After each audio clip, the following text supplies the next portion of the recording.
সেদিন নাফরমান তুমি বুঝবা আযাব কাকে বলে। ইয়াওয়াদ্দুল মুজরিমু লাউ ইয়াফতাদি মিন আযাবি ইয়াউমিইদিন বিবানি ওয়া সাহিবাতিহি ওয়া আখি ওয়া ফাসিলাতিহি আল্লাতী তু'বি ওয়া মান ফিল আরদি জামিআ সুম্মা ইউনজি। আল্লাহ বলে সেদিন হাসরের ময়দানে নাফরমান পাপী আল্লাহকে বলবে, আল্লাহ আমার সবগুলো ছেলে মেয়েকে জাহান্নামে দিয়ে দেন, আমারে বাঁচায় দেন। আমার স্ত্রীকে জাহান্নামে দিয়ে দেন, আমারে বাঁচায় দেন। আমার ভাই বোনদেরকে জাহান্নামে দিয়ে দেন, আমারে বাঁচায় দেন। আমার মহল্লাবাসী গ্রামবাসীকে, যাদের মাঝে আমি বড় হয়েছি, লালিত পালিত হয়েছি, তাদেরকে জাহান্নামে দিয়ে দেন, আমারে শুধু বাঁচায় দেন। ওমান ফিল আরদি জামিআ, আল্লাহ প্রথম দিন থেকে শেষ পর্যন্ত এই পৃথিবীর যত মানুষ আজকে হাসরের ময়দানে আছে সবাইকে জাহান্নামে দিয়ে দেন, আমি একা আমারে বাঁচায় দেন। আল্লাহ বলেন আযাবের তীব্রতায় সেদিন হাসরের ময়দানে নাফরমান ছটফট করে বলবে, আল্লাহ গোটা পৃথিবী প্রয়োজনে আযাব দেন, আমারে বাঁচায় দেন। সুম্মা ইউনজি, কাল্লা, আল্লাহ বলবে কাল্লা, হবে না, হবে না নাফরমান। আজ আমি কারো পাপের বোঝা অন্য কারো উপরে চাপাবো না। ইন্নাহা লাযা, আর জাহান্নামের লেলিহান আগুনের শিখা ধাউ ধাউ প্রজ্বলিত এই আগুনে তোমাকেই ফেলা হবে। নাযাআতাল লিশাওয়া, আর ফেললেই এক সেকেন্ডে নাফরমান তোমার সমস্ত চামড়া খসে ফেলবে, তুলে ফেলবে, চামড়া খসে ফেলবে। আল্লাহ আমাকে মাফ করে দেন। এজন্য বাপ, ছেলেরা, বয়স্ক বাপ, কাউরে আল্লাহ লম্বা হায়াত দিছেন, আপনি ধোকা খাইছেন অনেক দিন হায়াত পাইয়া। কাউরে আল্লাহ জওয়ানি দিছে, তুমি যৌবন পাইয়া মনে করছো আল্লাহ কিসের, আবার ইবাদত কিসের, আখিরাত কিসের। অথচ এক অনিবার্য বাস্তবতা, সেটা হলো মৃত্যু 24 ঘন্টা আমাদের সাথেই থাকে। মৃত্যু আমাদের কাছে না দূরে? 24 ঘন্টা। রাসূলুল্লাহ সাল্লাল্লাহু আলাইহি ওয়াসাল্লাম ইরশাদ করেছেন, সালাতুন মান কুন্না ফীহি ওয়াজাদা হালাওয়াতাল ঈমান। তিনটি বিষয় এমন আছে, তিনটি অভ্যাস, তিনটি জিনিস কোন মুমিনের মধ্যে, যার মধ্যে আছে, আল্লাহ নবী সাল্লাল্লাহু আলাইহি সাল্লাম বলেন সে ঈমানের স্বাদ মজা পেয়ে গেল, ঈমানের স্বাদ পেল। এক নাম্বার হলো আইয়াকুন আল্লাহু ওয়া রাসূলুহু আহাব্বা ইলাইহি মিম্মা সিওয়াহুমা। আল্লাহ এবং তার রাসূল যার কাছে তার জীবনের সবকিছু, দুনিয়ার সবকিছুর চাইতে সর্বাধিক প্রিয়। একটা সুন্দর কথা, মাশাআল্লাহ। আমি আইসাই প্রথম আব্দুস সবুর যে কথাটা বলছে, আমিও খেয়াল করলাম যে চমৎকার কথা, লক্ষণীয় একটা কথা, যে আমাদের কোনো কবরবাসীর জন্য এটা না বলা যে আল্লাহ তাকে জান্নাতের সর্বোচ্চ মাকাম দান করেন। কারণ সর্বোচ্চ মাকাম তো কার? রাসূলুল্লাহ সাল্লাল্লাহু আলাইহি সাল্লামের জন্য। এইটাই আইসা আমি প্রথম শুনছি, সে বলতেছে ওই সময়, তখন আমি ওযু করতেছি। মাশাআল্লাহ, এটা একটা সুন্দর কথা, একটা দারুণ তথ্য, ছোট্ট কথা কিন্তু মনে রাখার মতো, যে আমরা আমাদের মাইয়েতের জন্য এটা দোয়া করতে পারি যে আল্লাহ তাকে জান্নাতের উঁচা মাকাম দান করে, আলা মাকাম দান করে। এবার কতটুকু উঁচা সেটা আল্লাহ তাআলার ফয়সালা। সেটা কার ফয়সালা? আল্লাহ তাআলার ফয়সালা। সর্বশেষ যেই ব্যক্তি জান্নাতে ঢুকবে, শেষ, তো তার জান্নাতটাও 10 দুনিয়া বরাবর, 10 দুনিয়া বরাবর। আর দুনিয়া ও আশারাতু আমসালিহা, দুনিয়া এবং 10টা সমপরিমাণ। সুবহানাল্লাহ। তাইলে বললাম আল্লাহ এবং তার রাসূল যার কাছে সবচেয়ে প্রিয়, এই হলো এক নাম্বার। এইটা, এই গুণ যার মধ্যে আছে, সে ঈমানের স্বাদ, ঈমানের মজা পেল। 2 নাম্বার, ওয়া আন ইউহিব্বাল মারউ লা ইউহিব্বুহু ইল্লা লিল্লাহ। এই যে কোনো মানুষকে ভালোবাসলো শুধুই কেবল আল্লাহর জন্য, আল্লাহ নবী সাল্লাল্লাহু আলাইহি সাল্লাম বলেন এই ব্যক্তিও ঈমানের স্বাদ মজা পেয়ে গেল। ভালোবাসলো কার জন্য বলেন? আল্লাহর জন্য। এই কথাটাই বলতেছি। আর 3 নাম্বার হলো যে ব্যক্তি ঈমান গ্রহণ করার পর, মুসলমান থাকার পরে কুফরিতে লিপ্ত হওয়া, আল্লাহর নাফরমানিতে লিপ্ত হওয়াকে এমন অপছন্দ করে যেমন কোনো মানুষ আগুনে নিক্ষিপ্ত হওয়াকে অপছন্দ করে। ওয়া আন ইয়াকরাহা আন ইয়াউদা ইলাল কুফর কামা ইয়াকরাহু আন ইউকযাফা ফিন নার। একজন মুমিন সত্যিকার ঈমানদার আল্লাহ তাআলার কোনো নাফরমানি করাটাকে এমন অপছন্দ করে যেমন অপছন্দ করে আগুনে নিক্ষিপ্ত হওয়াকে।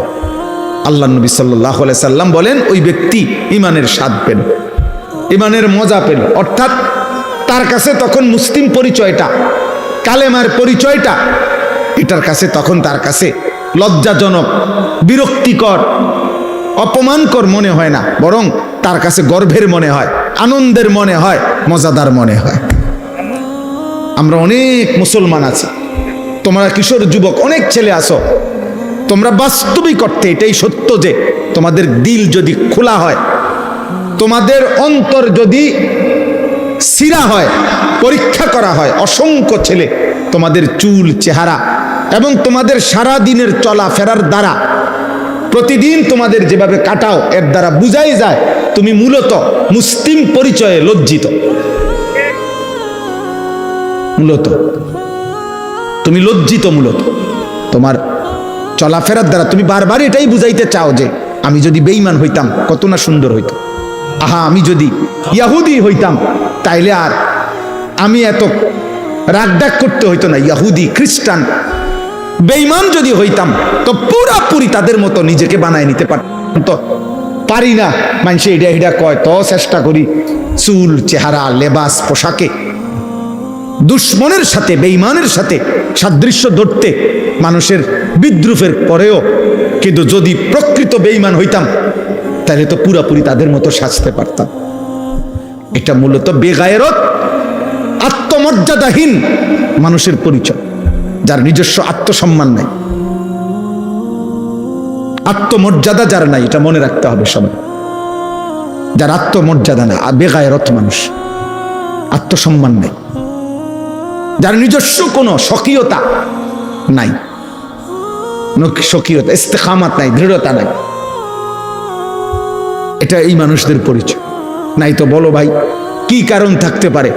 পৃথিবীর সমস্ত মানুষের বিশ্লেষণ, পরীক্ষায় আমাদের নবী সাল্লাল্লাহু আলাইহি ওয়াসাল্লামের 24 ঘন্টার 63 বছরের প্রতি সেকেন্ড গোটা পৃথিবীর সকলের পরীক্ষায়, ইমানদার, দুশ্মন, কাফের, বেঈমান সকলের বিশ্লেষণে আমাদের নবী সাল্লাল্লাহু আলাইহি সাল্লামের 24 ঘন্টার প্রতি সেকেন্ড 63 বছর সবচেয়ে সুন্দর, নিখুঁত, পবিত্র, চমৎকার।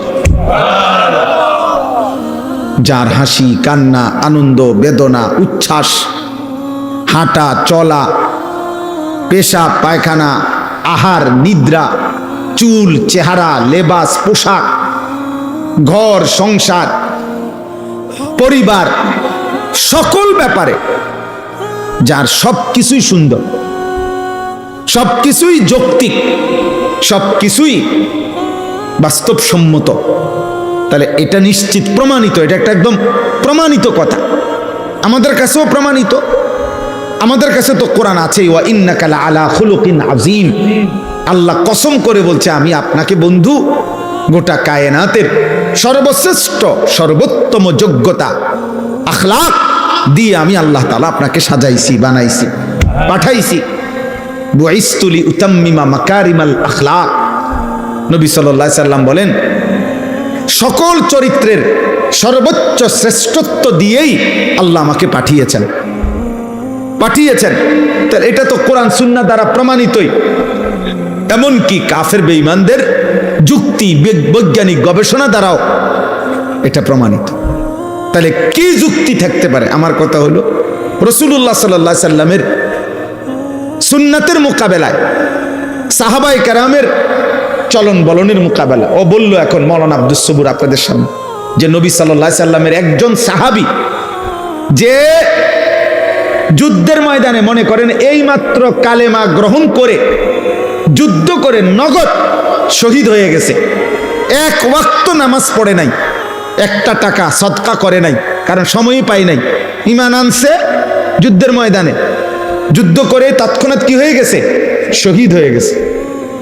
ওলামায়ে কেরাম মুহাদ্দিসিনে কেরাম বলছেন ওই সাহাবীর ঘোড়ার, যে ঘোড়া দিয়ে যুদ্ধ করছে, ওই ঘোড়ার নাকের ছিদ্রে যে বালু ঢুকছে, বালুর একটা কণা কিয়ামত পর্যন্ত পৃথিবীর পরবর্তী সমস্ত আউলিয়া বুজুর্গ আল্লাহর নেক বান্দাদের সকলের চাইতে ওই বালুর দাম শ্রেষ্ঠ।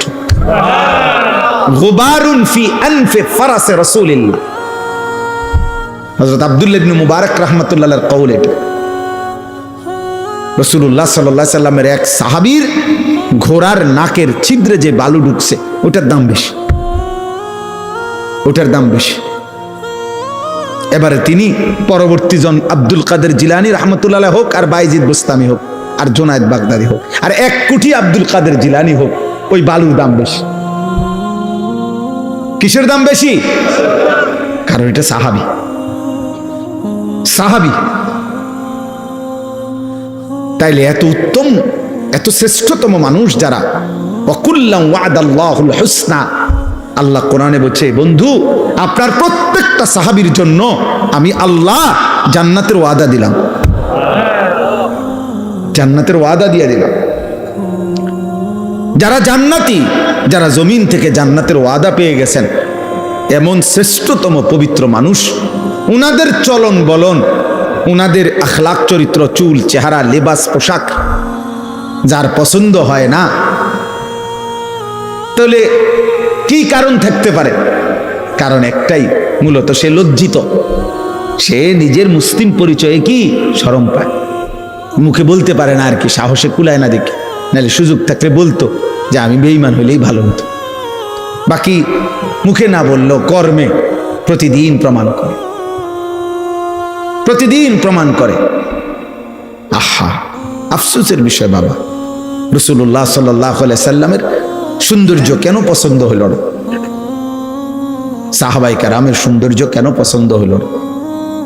আমাদের কাছে কোন জিনিসের অভাবের কারণে, কিসের ঘাটতির কারণে আমরা বেঈমান এবং মুশরিকদের অনুকরণ করছি? কেন? কোরআনুল কারীমে আল্লাহ তাআলা বারবার বলছে, ইয়া আইয়ুহাল্লাযীনা আমানু লা তাত্তাখিযুল ইয়াহুদা ওয়ান নাসারা আউলিয়া। আল্লাহ কোরআনে স্পষ্ট বলছে, হে ঈমানদারগণ, ইহুদি এবং খ্রিস্টানদেরকে তোমরা বন্ধু বানাইও না, বন্ধু বানাইও না। আল্লাহ তাআলা পরিষ্কার কোরআনুল কারীমের মধ্যে বলছেন, সূরা মুমতাহিনার মধ্যে আছে, ইয়া আইয়ুহাল্লাযীনা আমানু লা তাত্তাখিযু আদুওয়ি ওয়া আদুওয়াকুম আউলিয়া। আমি আল্লাহর দুশমন যারা, তোমাদের দুশমন যারা, ওই বেঈমান, তাদেরকে তোমরা বন্ধু বানাইও। তো তোমরা কি বন্ধু বানাইলা না? মানুষ যাকে পছন্দ করে, ইন্নাল মুহিব্বা লিমান ইউহিব্বু ইউতাউ, এটা আরবি ভাষার গুরুত্বপূর্ণ কথা, এটা কবিতার লাইন, যে মানুষ যাকে ভালোবাসে সে তাকে অনুসরণ করে। যেই কোনো ব্যক্তি, খোদার কসম, যার অনুসরণ যা, এটাই প্রমাণ করে সে তাকে ভালোবাসে। আমি ভালোবাসি আমনেরে, অনুসরণ করি উনারে, এটা হইতেই পারে না। এটা কি হইতে পারে না? হতেই পারে না। এটা কোনো যুক্তিতেই ধরবে না। অতএব তোমার আপাদ মস্তক, চুল চেহারা লেবাস পোশাক, সারা দেহ সারা অঙ্গ, অজু গোসল পেশাব পায়খানা আহার নিদ্রা সবকিছু হইল কাফের বেঈমানের অনুসরণ। অথচ তুমি যদি 1 কোটি বারও বলো আমি নবীকে ভালোবাসি, তুমি মিথ্যুক, মিথ্যুক, মিথ্যাবাদী। এই জন্য আমি তো শক্ত কথা বলি, যত বুড়ো মিয়া বিড়ি খায় এরা একটাও আল্লাহর নবীকে ভালোবাসে না, বরং ভালোবাসার নামে মিথ্যাবাদী এগুলা। আমি বললাম যদি কারো হিম্মত হয় এখন প্রতিবাদ করো, এখন তারা বিড়ি খাওয়াইন না, একজন বুড়া মিয়া আমনে প্রতিবাদ করেন, করেন এখন প্রতিবাদ করেন, আমি আসি এনে। যত লোক দাড়ি কাটে একজনও আল্লাহর নবীকে ভালোবাসে না, মিথ্যা বেটা, মিথ্যাবাদী বেটা, মিথ্যক তুমি বেটা, তুমি নবীকে ভালোবাসতে পারো না, মিথ্যাবাদী তুমি। রাসূলুল্লাহ সাল্লাল্লাহু আলাইহি সাল্লামের ভালোবাসার দাবিদারের মুখে দাড়ি থাকবে না, এটা হতেই পারে না। রাসূলুল্লাহ সাল্লাল্লাহু আলাইহি সাল্লামের ভালোবাসার দাবিদারের মুখে বিড়ি সিগারেটের দুর্গন্ধ থাকবে, এটা হইতেই পারে না। যিনি ন্যূনতম পেঁয়াজের দুর্গন্ধ, রসুনের কাঁচা পেঁয়াজ, কাঁচা রসুনের গন্ধ যিনি সহ্য করতে পারতেন না, উনি বিড়ির গন্ধ সহ্য করবে কেমনে? কথা বলে না? হ্যাঁ, মসজিদে নববীতে আল্লাহ নবী সাল্লাল্লাহু আলাইহি সাল্লাম দেখছে সাহাবী ঘামে ভিজা শরীর নিয়া জুমার খুতবা শুনতে আসছে। নবী সাল্লাল্লাহু আলাইহি সাল্লাম বলছে গোসল করে আসলে ভালো, এবং সেদিন বলে দিছে গোসলুল জুমআতি ওয়াজিবুন আলা কুল্লি মুহতালিম, প্রত্যেক প্রাপ্তবয়স্কের জন্য জুমার দিন গোসল করা বাধ্যতামূলক। অর্থাৎ কেন? বেশি মানুষ একসাথে বসে বয়ান শোনে, খুতবা শোনে, যাতে ঘামের গন্ধে কারো কষ্ট না হয়। যিনি ঘামের গন্ধে বিরক্ত বোধ করছেন, তিনি বিড়ি সিগারেটের গন্ধে কেমনি ঠিক বলেন? ইনসাফ করে বলেন মিয়া। এই জন্য দোস্ত, বছরের পর বছর, আজ না হয় 20 বছর হবে, আলহামদুলিল্লাহ, আমি কমপক্ষে 20 বছর হবে এই প্রথম যখন আসছি আপনাদের গ্রামে, সেটা 20 বছর আগে। দেখতে দেখতে হায়াতের 20 বছর চলে গেছে। 2005 কিংবা 6 সালে আমি প্রথম আপনাদের গ্রামে আসছি, আলহামদুলিল্লাহ। কারণ আমি 2004 সালে চাকরিতে আসছি এখানে, তাহলে এর 1 বছর বা 1.5 বছর পরে আমি এখানে বয়ানে আসছিলাম। তাহলে আমার বলার উদ্দেশ্য হলো, আল্লাহ এবং তার রাসূল সাল্লাল্লাহু আলাইহি ওয়াসাল্লাম যার কলিজায় ভালোবাসা, তার বাহ্যিক অঙ্গ প্রত্যঙ্গেও তার নমুনা। ঘাটতি থাকবে, ঘাটতি। আপনি কইবেন, আমারে তর্ক করবেন যে হুজুর আপনাকেও অনেক ঘাটতি আছে, আমি তো স্বীকার করি। আমি এটা বলছি না, আমি তো বেহেশতের থেকে আইছি না। আমি কি এখন বেহেশতের থেকে আইছি? ঘাটতি আছে, কিন্তু নিয়মতান্ত্রিকভাবে প্রতিদিন রাসূলুল্লাহ সাল্লাল্লাহু আলাইহি সাল্লামের সুন্নতের খেলাফ, ব্যতিক্রম জীবন কেমনে গ্রহণ করে নিলেন, যে এক তালে এক ঢঙ্গে প্রত্যেক দিন বিড়ি খান, এটা কেমন জিন্দেগি? সারা বছর দাড়ি কাটেন, এটা কেমন জীবন? সারা বছর পেশাব করে টয়লেট পেপার ব্যবহার করো না আব্বা, এটা কেমন জীবন? এটা তো ভুলে যাওয়া না, এটা তো ইচ্ছা করে ঠান্ডা মাথায় গাদ্দারি করা, ইচ্ছা করে। এটা তো ঠান্ডা মাথায় আমনে বুঝে শুনে আপনি আল্লাহ রাসূল সাল্লাল্লাহু আলাইহি সাল্লামের বিরোধিতা করছে। একটা হলো হুজুর মনে কিছু নিয়েন না, ভুল হয়ে গেছে, খেয়াল নাই, হঠাৎ হইতেই পারে। আরেকটা হলো এটার নিয়ম বানাই লাইছেন আপনি, সিস্টেম বানাই লাইছেন আপনি, এটারে আপনার জীবনটাই বানাই লাইছেন। সুদ আমনের জীবন, কিস্তি আমনের জিন্দিগি, ওজনে কম দেওয়া আমনের জিন্দিগি, টেলিভিশন আমনের জীবন, মোবাইলের নর্তকী আপনার জীবন, ফজরের নামাজ না পড়া, এটা আপনার 365 দিন একই রকম। প্রতিদিনই আপনি কথা কইলে গালি দেন, প্রত্যেক দিনে আপনি ওজন করলে কম দেন, প্রত্যেক দিনই আপনি যত রোজগার করেন এটার মধ্যে কিস্তি এবং সুদ আপনি লাগাইয়া রাখছেন। তো এটা কি শুধু গুনাহ? এটা ভুলে যাওয়া? এটা মাঝে মধ্যে? এটা গাদ্দারি না? কথা বলে না? এটা সীমা লঙ্ঘন না? এটা তো অহংকার, এটা তো বড়াই করছেন যে আল্লাহকে আমি কোনো পাত্তা দেই না। কোরআনুল কারীমের মধ্যে আছে সাআলা সাইলুম বিআযাবিন ওয়াকি'। নবীজি যখন মক্কার কাফেরদেরকে আযাবের কথা বলতেন, কবরের আযাব, জাহান্নামের আযাব, বিভিন্ন নাফরমান জাতির উপরে আল্লাহ আযাব দিছে দুনিয়ায়। নূহ আলাইহিস সালামের কওম, হুদ আলাইহিস সালামের কওম, শুআইব আলাইহিস সালাম, লূত আলাইহিস সালামের কওম, বিভিন্ন জাতিকে পূর্বে আল্লাহ তাআলা আযাব দিয়ে দুনিয়া